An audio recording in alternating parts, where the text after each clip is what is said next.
Alors qu'elle s'était fait connaître pour son rôle de Vesper dans Casino Royale en 2006, Eva Green devait jouer dans A Patriot, un film de science-fiction.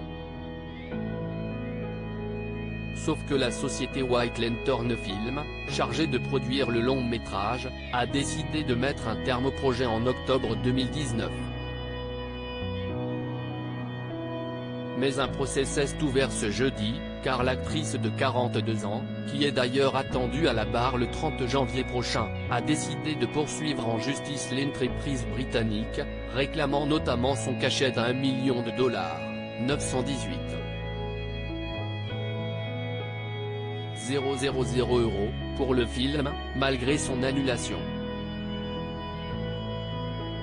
La société de production a décidé de contre-attaquer en lançant ses propres poursuites contre l'actrice, estimant qu'elle avait fait des demandes déraisonnables et avait nui à la production du film.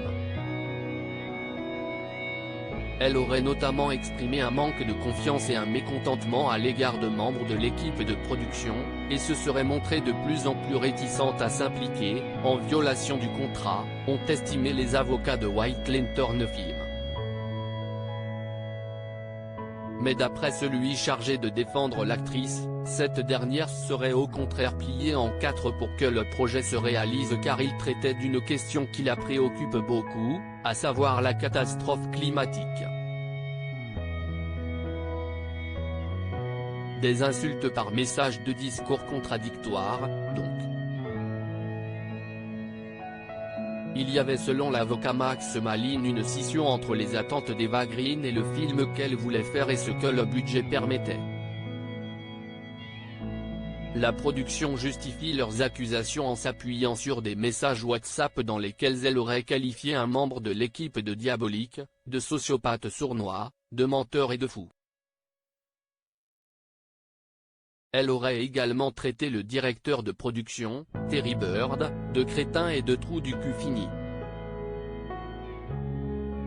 Des messages qui doivent être lus dans le contexte de négociations pour le rachat des droits du script pour en faire un film différent, a assuré l'avocat de l'actrice. Cette affaire est conçue pour dépeindre ma cliente comme une diva afin de faire les gros titres et de nuire à sa réputation, a-t-il ajouté, qualifiant d'extraordinaires les accusations contre sa célèbre cliente. Elle a accepté à plusieurs reprises de repousser le début des prises de vue. Elle a accepté que la production soit déplacée d'Irlande au Royaume-Uni.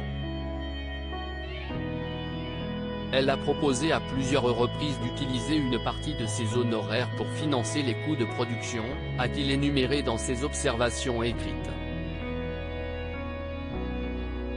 Pour lui, White Lantern Film veut noircir le nom d'une actrice qui n'a pas violé de contrat ni manqué un jour de tournage au cours d'une carrière de 20 ans.